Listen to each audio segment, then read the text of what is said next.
নমস্কার, কেমন আছেন? আজকে ওয়েস্ট বাংলার এসআইআর ফাইনাল ভোটার লিস্ট বেরিয়েছে।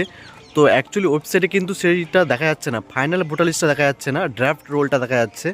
তো ফাইনাল রোল কিন্তু দেখা যাচ্ছে না, একবার দেখা যাচ্ছিল তারপর কিন্তু বন্ধ হয়ে গেছে। আর ওয়েবসাইট পেজে কিন্তু অনেক ধরনের কিন্তু সমস্যা দেখা দিচ্ছে, সার্ভার ডাউন বা কোনো সময় খুলছে না, এরকম কিন্তু সমস্যা দেখা দিচ্ছে। তো ইসিআই নেট যে অ্যাপ্লিকেশনটা আছে প্লে স্টোর থেকে ডাউনলোড করে সেটা কিন্তু দেখা যাচ্ছে না।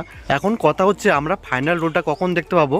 তো অনেকেই অলরেডি দেখে ফেলেছে তাদের ফাইনাল রোলটা অ্যাকচুয়ালি তাদের নাম আছে কিনা, যাদের নাম আছে তাদের অ্যাপ্রুভ, যাদের নাম নিয়ে ডিলিট হয়ে গেছে তাদেরকে দেখাচ্ছে ডিলিট, আর যাদের এখনও ডকুমেন্টস পেন্ডিং আছে পেন্ডিং ডকুমেন্টস এরকম কিছু দেখাচ্ছে। তো এটুকু আমরা বুঝতে পেরে গেছি, অ্যাপ্রুভড, ডিলিট আর পেন্ডিং ডকুমেন্টস এখনও কিন্তু শো হচ্ছে।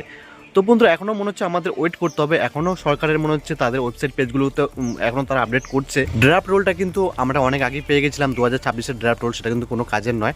তো অনেক ইউটিউবার বড় বড় ইনফ্লুয়েন্সার তারা কী করছেন, তারা নিজের পেজে এই ড্রাফট রোলটাকে শো করিয়ে তারা কিন্তু অনেক ভিউজ কামাচ্ছে, অ্যাড দেখে টাকা কামাচ্ছে। তো বন্ধুরা আমি বলবো এখনও আমাদেরকে ওয়েট করতে হবে, এখনও সরকার মনে হচ্ছে তাদের ওয়েবসাইট পেজগুলোতে এখনও আপডেট করছে, আপডেট হয়ে গেলে ফাইনালি আমরা ফাইনাল রোলটা দেখতে পাবো। তো আমরা ওয়েট করে যাই, আমরা দেখতে পাবো।